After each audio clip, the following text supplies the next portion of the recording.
இப்போ நம்ம பூசணிக்காய் பொரியல் எப்படி செய்கிறதுன்னு பார்க்கலாம். இது சாதத்தோட வச்சு சாப்பிட்றதுக்கு ரொம்ப நல்லாயிருக்கும். இதை செய்கிறதுக்கு ஃபஸ்ட்டு நம்ம ஒரு கடாய் எடுத்துக்கலாம். எடுத்துகிட்டு அதில் தேவையான அளவு எண்ணெய் சேர்த்துக்கிடலாம். 3 அல்ல 4 டேபிள் ஸ்பூன் எண்ணெய் சேர்த்துடலாம். இப்போ எண்ணெய் நல்லா சூடாகட்டும். நெக்ஸ்ட் இதில் 1/4 டீஸ்பூன் கடுகு சேர்த்துடலாம். கடுகு பொரிஞ்சிடட்டும். நெக்ஸ்ட் இதில் 1/4 டீஸ்பூன் உளுந்து சேர்த்துடலாம்.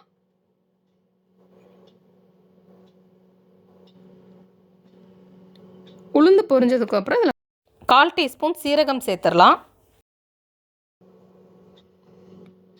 இப்போ இதில்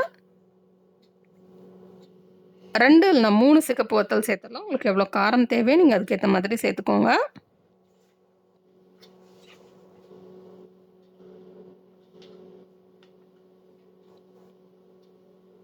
இப்போ இதை நம்ம ஃப்ரை பண்ணிடலாம்.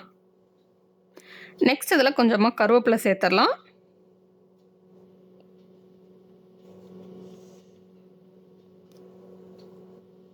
நெக்ஸ்ட் இதில் 10 சின்ன வெங்காயம் சேர்த்துடலாம். அதை சின்ன சின்ன துண்டாக நறுக்கி சேர்த்துடலாம். சேர்த்துட்டு அதை ஃப்ரை பண்ணிடலாம். வெங்காயம் லேசாக கலர் சேஞ்ச் ஆகட்டும். அது வரைக்கும் இதை ஃப்ரை பண்ணிடலாம்.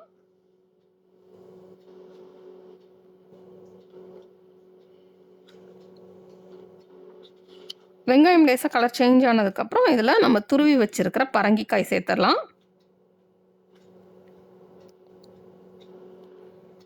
2 கப் வர மாதிரி நம்ம துருவி வச்சு சேர்த்துக்கலாம்.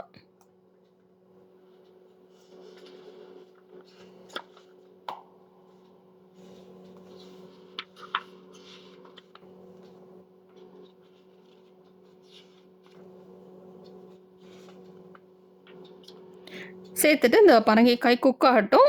அது வரைக்கும் நம்ம இதை அப்பப்போ மிக்ஸ் பண்ணி விட்டுடலாம். இப்போ நம்ம இதில் டிஷ்ஷுக்கு தேவையான அளவு உப்பு சேர்த்துடலாம். இந்த பரங்கிக்காய் வந்து ரொம்பவே குயிக்காகவே குக் ஆயிரும். அதனால் நம்ம அப்பப்போ மிக்ஸ் பண்ணி விட்டுட்டே இருக்கலாம். அதை மூடி வச்சா போதும், அது ரொம்ப குயிக்காக குக் ஆயிரும்.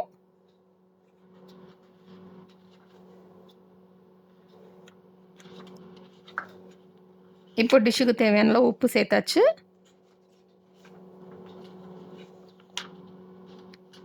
இப்போ இதை மிக்ஸ் பண்ணிவிட்டு இந்த பரங்கிக்காய் குக் ஆகிற வரைக்கும் நம்ம வெயிட் பண்ணலாம்.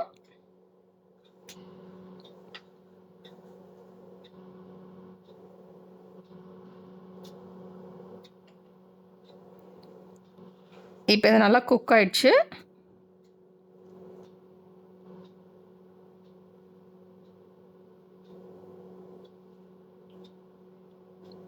இப்போ நம்ம துருவி வச்சுருக்கிற தேங்காய் சேர்த்துக்கலாம். 1/2 கப் துருவி வச்சுருக்கிற தேங்காய் சேர்த்து மிக்ஸ் பண்ணிடலாம். இப்போ நமக்கு சுவையான பரங்கிக்காய் பொரியல் ரெடி ஆகிடுச்சு. இது சாதத்தோடு வச்சு சாப்பிட்றதுக்கு நல்லாயிருக்கும்.